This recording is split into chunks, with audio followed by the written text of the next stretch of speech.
Now that the Nintendo Switch Online Expansion Pack service features N64 games, I wanted to highlight some titles that I hope become a part of the lineup. In no particular order, here are 10 N64 games that were exclusive to the system that I hope make it to Switch. And let me know which games you want to see become available, besides GoldenEye and Perfect Dark.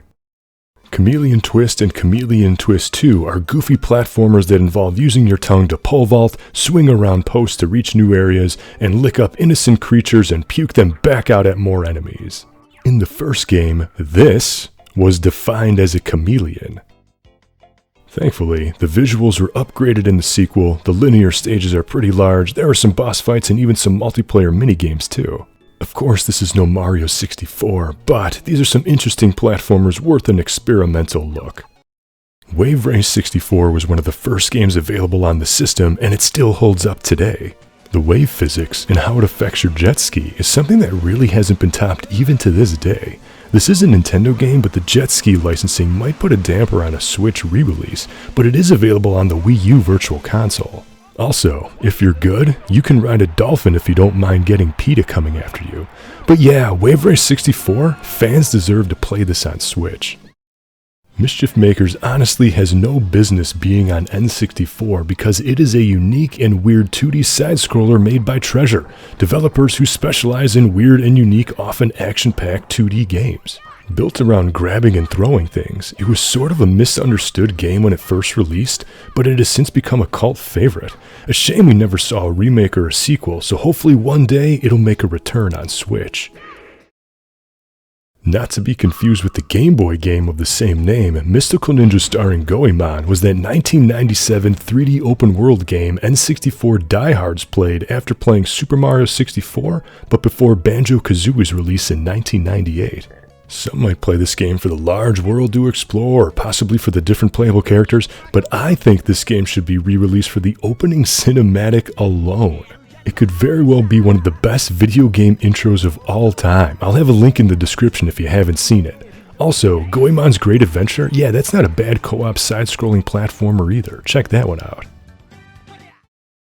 Even though Nintendo originally published it, it's unlikely we'll see a re-release of the new Tetris because of licensing, which is a shame because this is one of the best console Tetris games, especially for the time. The play control and dropping pieces feels spot on, and it offers 4-player multiplayer support. Each line you clear becomes a part of a wonder, a building that gets constructed when enough lines are earned, which is a cool incentive to keep playing since each line means something. Today, Tetris can be taken for granted as it's on every device with online support, but back in 1999, this was easily one of the best. Mario Kart 64 and Diddy Kong Racing are often declared as the best cartoony racers on N64, and I really enjoy those games myself. They're awesome, but Snowboard Kids and Snowboard Kids 2 might actually be my favorite racers on the system. There are multiple playable characters, each with their own stats, the trick system is fun and earns gold to spend on weapons, and each track is more unique than the last, sometimes extending beyond snowy mountains. The sequel enhanced the trick system and added some objective-based missions too, firmly expanding upon the original. The rubber banding AI can be a little unfair at times, but there is so much quality here. Also, the music, oh my goodness, the music, it's so good. Man, I really hope there's a Snowboard Kids 3, but just stay away from the DS sequel. Ogre Battle 64 Person of Lordly Caliber is still available on the Wii U Virtual Console for $10, so there's hope we might be able to see this on Switch's expansion pack service one day. If the N64 was known as a kiddie system, this is one of the few games strictly for grown-ups due to the complex gameplay and deep combat system. Definitely not a game for everyone, but hardcore fans will want to sink their teeth into this one. First-person point-and-click adventure games are for a niche audience, but Shadowgate 64 Trials of the Four Towers deserves a little recognition.